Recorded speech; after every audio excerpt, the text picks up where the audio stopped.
Morning শেয়ারবাজ family, চলে এসেছি আজকে নতুন আরেকটা ভিডিও নিয়ে আপনাদের জন্য। এখন বর্তমানে সোশ্যাল মিডিয়া খুললেই চতুর্দিকে একটাই ভিডিও দেখা যাচ্ছে, যেটা ট্রেন্ডিংয়েও রয়েছে এবং ভাইরালেও রয়েছে, সেটা হচ্ছে স্টক মার্কেট ক্র্যাশ।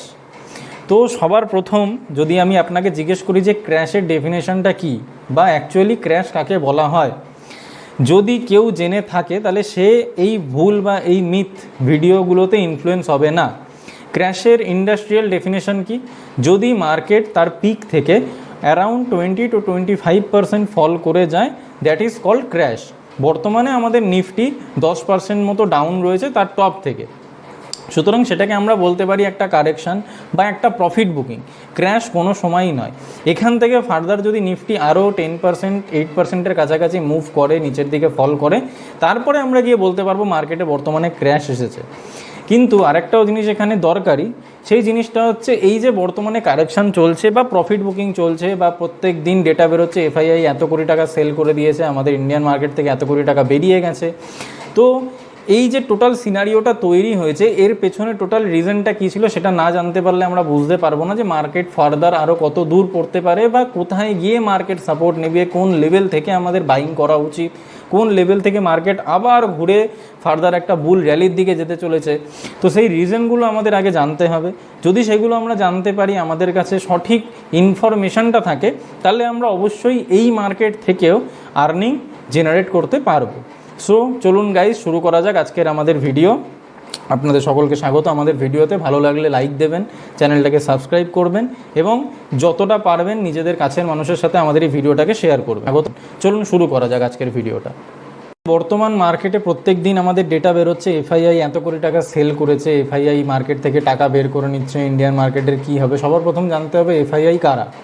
এফআইআই হচ্ছে ফরেন ইনস্টিটিউশনাল ইনভেস্টমেন্ট যারা করে থাকে, বাইরের দেশের টাকা, বাইরের দেশের পুঁজি যারা আমাদের দেশে এসে লাগায়।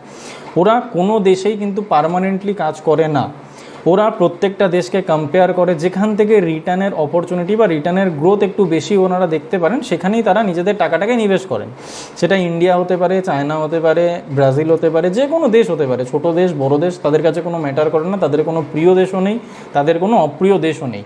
যে দেশ থেকে বর্তমানে তাদের আর্নিং বা তাদের প্রফিট জেনারেট হবে বেশি, তারা বর্তমানে সেই দেশের সেই বাজারেই টাকা গিয়ে লাগাবে। সো বিগত কয়েক বছর ধরে, বলতে পারেন কয়েক বছর, অ্যারাউন্ড আমাদের করোনার পর থেকে যদি আমরা ধরি, বা লাস্ট 2 বছর থেকেও যদি ধরি, যে লম্বা বুল রানটা চলছিল, এই বুল রানটার একটা এন্ড হওয়ার ছিল। কেন না? প্রফিট বুকিংয়ের জন্য, যাতে যারা ওই র্যালিতে ছিল তারা নিজেদের প্রফিট বুকিং করতে পারে, এবং যারা ওই র্যালিটার মজা নিতে পারেনি তারা যেন ডিসকাউন্টেড প্রাইসে ভালো ভালো স্টকসগুলোকে পিক করতে পারে।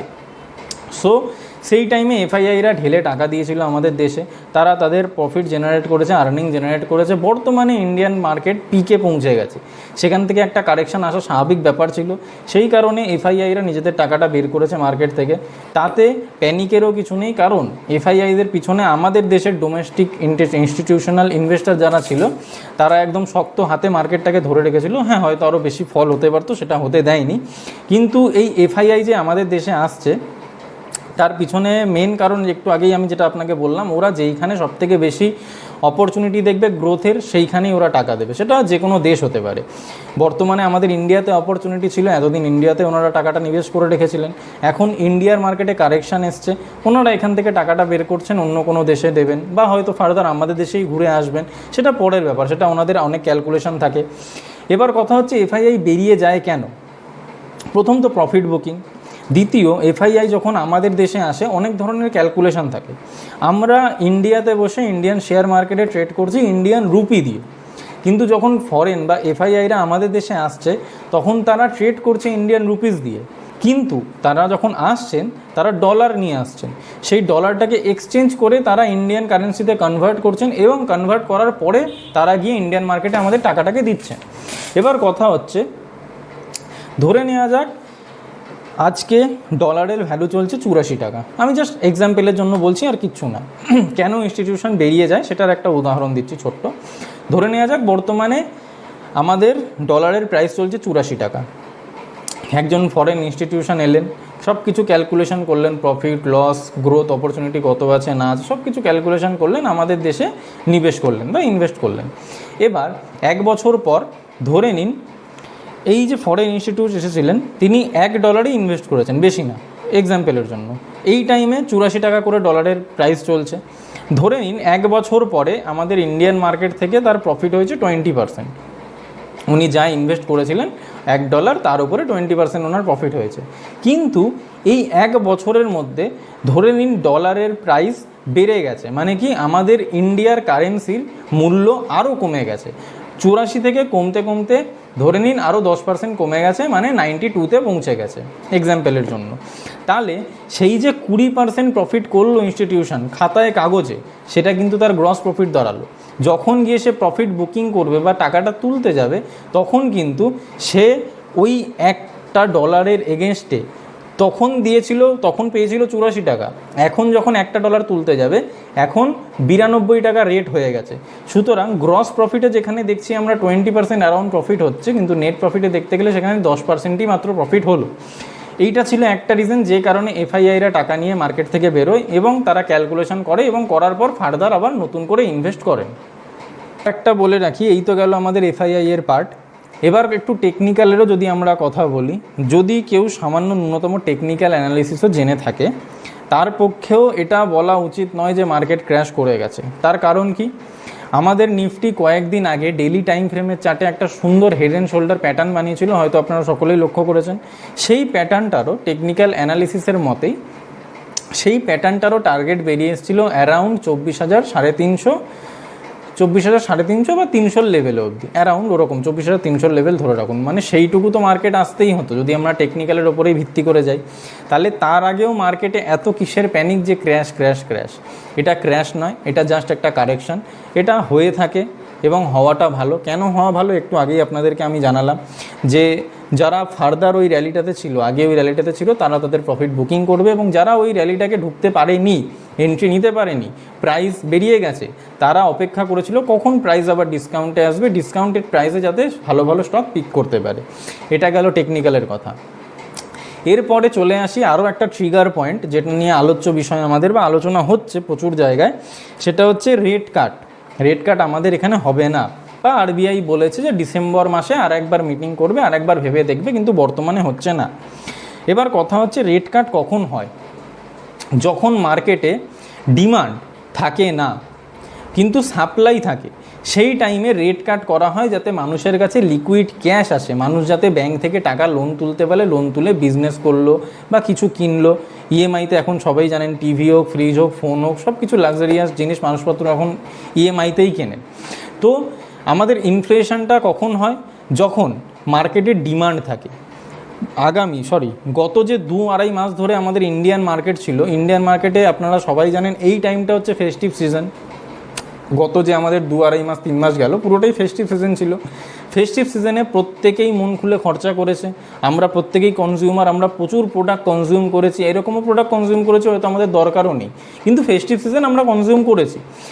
যেহেতু ডিমান্ড বেড়ে গেছে, ডিমান্ড বেড়ে যাওয়ার কারণে ইনফ্লেশনের যে রেটটা ছিল, ইনফ্লেশনের রেটটা বেশি এসছে, এবং সেটা আসাটাই স্বাভাবিক। সেই আসার দরুনে বর্তমানে রেট কাট হচ্ছে না। ডিসেম্বরে ফার্দার এই নিয়ে একটা মিটিং হবে, কিন্তু এই নিয়ে ভয় পাওয়ার বা প্যানিক হওয়ার কিছুই নেই। ফেস্টিভ সিজন যখন যাবে তারপরে ইনফ্লেশন ডেটা বেশিই থাকে, তার কারণ মার্কেটে ডিমান্ড আচমকা প্রচুর পরিমাণে বেড়ে যায়।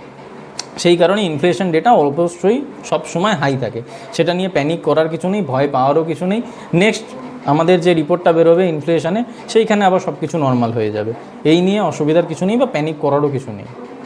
কিছুদিন আগেই আপনারা দেখেছেন ইউএসএ ইলেকশন ছিল, এবং সেই ইলেকশনে ডোনাল্ড ট্রাম্প নির্বাচিত হয়ে ইউএসএর প্রেসিডেন্ট হিসাবে উনি আবার নিযুক্ত হয়েছেন। সেই কারণের জন্য বর্তমানে যেহেতু ডোনাল্ড ট্রাম্প প্রেসিডেন্ট হিসাবে এসেছেন, তিনি ট্রেড ওয়ার বলুন বা টেরিফ বলুন বা এক্সট্রা চার্জেস যাই হবে, এরপরে তিনি যা যা আইন ইমপ্লিমেন্ট করতে চলেছেন, সেই আইনগুলোতে এটুকু অ্যাজাম্পশন করা যাচ্ছে যে আমাদের এশিয়াতে যদি আমরা কম্পিটিশন হিসাবে ধরি, আমাদের এখানে চায়না রয়েছে।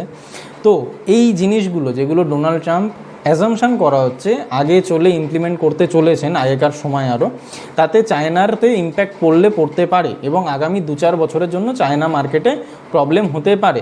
সেই কারণে ইন্ডিয়ান মার্কেট কিন্তু বর্তমানে একটা গ্রেট অপরচুনিটি ফরেন ইনস্টিটিউটসদের জন্য। যেভাবে তারা টাকাটাকে বের করেছেন, প্রফিট বুকিং করেছেন, হ্যাঁ, তারা টাকা বের করে নিয়েছে, অনেক টাকাই বের করে নিয়েছেন তারা, কিন্তু তারা ফার্দার ক্যালকুলেশন করে যদি এশিয়াতেই আবার তারা আসেন, তাহলে তাদের কাছে ইন্ডিয়ান মার্কেট হচ্ছে বেস্ট অপরচুনিটি ইনভেস্ট করার জন্য। কেন না, টপ লেভেল থেকে অ্যারাউন্ড 10-12% কারেকশন মার্কেট অলরেডি করে নিয়েছে। এরপরে ফার্দার করবে না সেটা বলছি না, করতে পারে, কিন্তু বর্তমানে যেটুকু দেখা যাচ্ছে যে এরপরে না করাটাই উচিত। কিন্তু করবে না বা করবে এটা বলা সম্ভব নয়, কারোর পক্ষেই সম্ভব নয়। তবে অ্যাজাম্পশন করা যাচ্ছে যে এখানে মার্কেট চাইলে একটা পজ নিতে পারে বা একটা কনসলিডেট করতে পারে।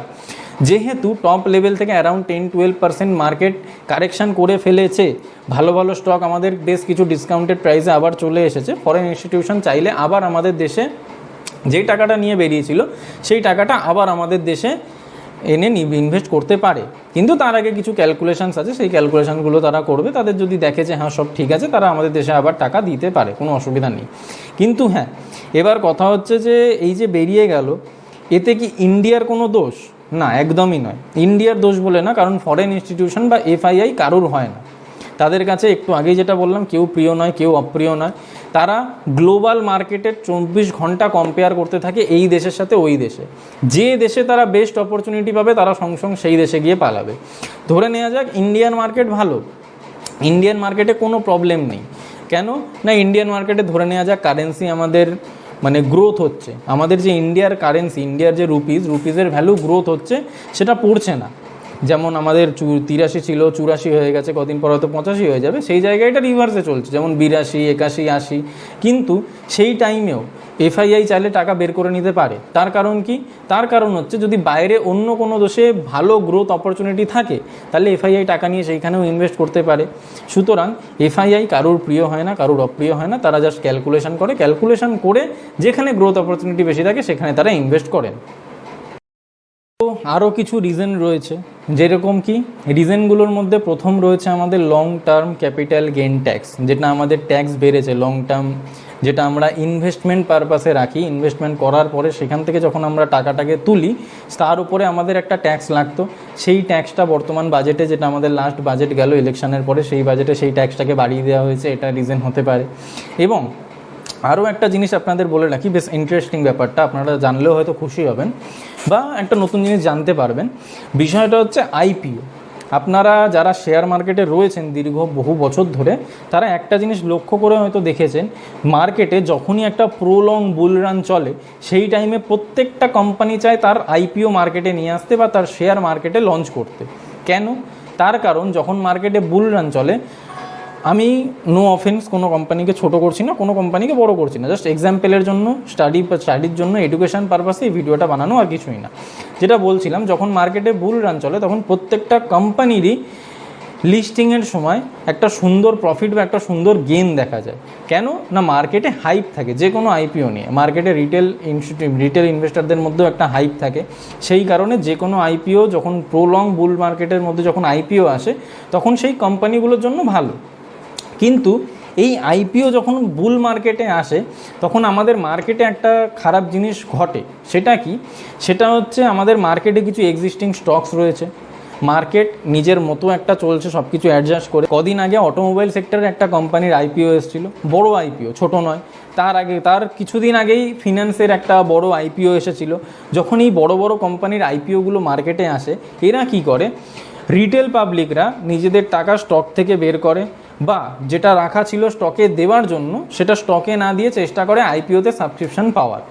কেন না, আইপিও লিস্টিং হওয়ার সাথে সাথে একটা সুন্দর গেন দেখা যায়, সেই গেনটাকে বা সেই মুভটাকে ক্যাচ করার জন্য রিটেল পাবলিকরা এইখানে টাকাটাকে ব্লক করে দেয়। এবার যেহেতু এক্সিস্টিং মার্কেট থেকে টাকাটা বেরিয়ে এলো, বা যে টাকাটা মার্কেটে যাওয়ার কথা ছিল সেই টাকাটা মার্কেটে গেল না, সেই টাকাটা বরং কোথায় গেল, নতুন আইপিওতে। তার মানে যখন কোনো আইপিও আসছে, সেই আইপিওটা এক্সিস্টিং মার্কেটের থেকে টাকা সাক করছে, টাকা বের করে নিজের কাছে এনে রাখছে। এটা কিন্তু খারাপ নয়, কোনো মানে এর মধ্যে কোনো দ্বন্দ্ব নেই যে জিনিসটা খারাপ। বাট যখন একটা বুল মার্কেট চলে, মার্কেটের পার্সপেক্টিভ থেকে দেখতে গেলে সেই জিনিসটা মনে হয় একটু খটোমটো। তার কারণ এক্সিস্টিং মার্কেট থেকে টাকাটা বেরোচ্ছে, বেরিয়ে একটা জায়গায় গিয়ে টাকাটা লক হয়ে যাচ্ছে। এই কিছু রিজন ছিল যেই কারণে ইন্ডিয়ান মার্কেট পড়ছিল। তবে ভয়ের কিছু নেই, প্যানিক হওয়ারও কিছু নেই। ইন্ডিয়ান মার্কেট আগেও ভালো ছিল, বর্তমানেও ভালো জায়গায় আছে, ভবিষ্যতে আরও ভালো জায়গায় দাঁড়াবে, তার অ্যাসিওরেন্স আমি আপনাকে দিচ্ছি।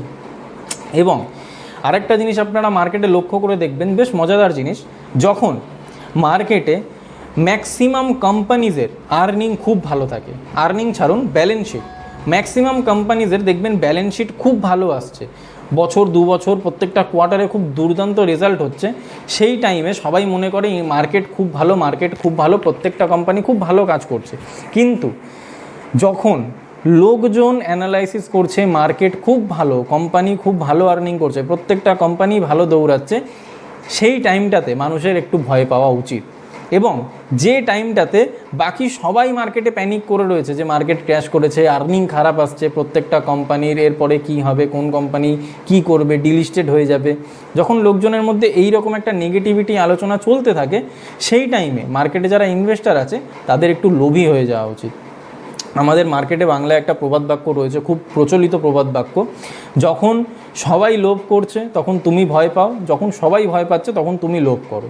সুতরাং মানে কি, মানে হচ্ছে একটাই, যখন প্রত্যেকে বলছে মার্কেট উঠবে, মার্কেট উঠবে, মার্কেট দারুণ জায়গায় আছে, সেইটা টাইম হচ্ছে ভয় পাওয়ার, যেখান থেকে কারেকশান হতে পারে। যখন মার্কেটে স্টক মার্কেট নিয়ে কেউ কথা বলছে না, কোথাও কোনো আলোচনা হচ্ছে না, সেইটা টাইম মার্কেটে টাকা দেওয়ার বা টাকা ইনভেস্ট করার এবং লম্বা সময়ের জন্য সেটাকে ধরে রাখার এবং নিজের ক্যাপ। তো গাইজ, আজকের ভিডিওটা এইটুকুই ছিল।